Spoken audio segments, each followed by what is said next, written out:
Hi, cool drink bottles లేదంటే beer bottles వాటి మూతల్ని మీరు ఎప్పుడైనా అబ్జర్వ్ చేశారా? తీసి పడేసే మూతల్ని అబ్జర్వ్ చేసేది ఏంటి అంటారా?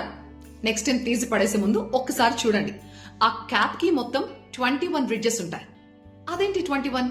22 ఎందుకు ఉండకూడదు? 23 ఎందుకు ఉండకూడదు? 21 ఎందుకు ఉండాలి అంటే 21 అనేది ఒక ర్యాండమ్ నెంబర్ కాదు. కొన్ని దశాబ్దాల టెస్టింగ్ తర్వాత కనిపెట్టిన సైన్స్ ఉంది దాంట్లో. ఎర్లీ డేస్ లో బియర్ బాటిల్స్ కి ఈ క్రౌన్ క్యాప్ ని కనిపెట్టక ముందు క్రాక్స్ గానీ లేకపోతే స్క్రూ టాప్స్ గానీ వాడేవారు. దీనివల్ల బియర్ టేస్ట్ ఫ్లాట్ గా అయిపోయేదంట, వాటర్ లాగా చప్పగా అయిపోయేదంట. సో 1892లో విలియం పెయింటర్ అనే వ్యక్తి ఈ క్రౌన్ క్యాప్ ని కనిపెట్టాడు అనమాట.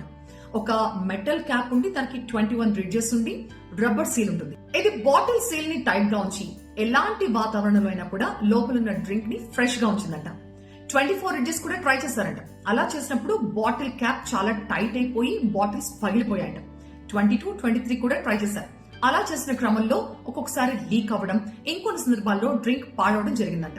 సో ఈ ప్రాసెస్ లో వాళ్ళకి అర్థమైంది ఏంటంటే ఈవెన్ నెంబర్ రిడ్జెస్ వర్కౌట్ అవ్వట్లేదు, ఆడ్ నెంబర్ లోనే ట్రై చేయాలి.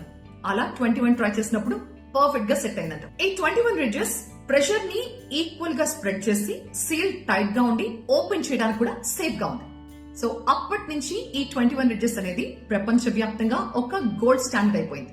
దాదాపు 100 ఏళ్లుగా ఈ 21 రిడ్జెస్ తోని బియర్ క్యాప్స్ ని, కూల్ డ్రింక్ క్యాప్స్ ని తయారు చేస్తున్నారు. Next time bottle cap open చేసేటప్పుడు ఎన్ని రిడ్జెస్ ఉన్నాయో కౌంట్ చేయడం మర్చిపోకండి. ఎందుకంటే ఈ 21 అనే నెంబర్ ఒక కోఇన్సిడెన్స్ కాదు, ఇది ఒక ఇండస్ట్రియల్ జీనియస్.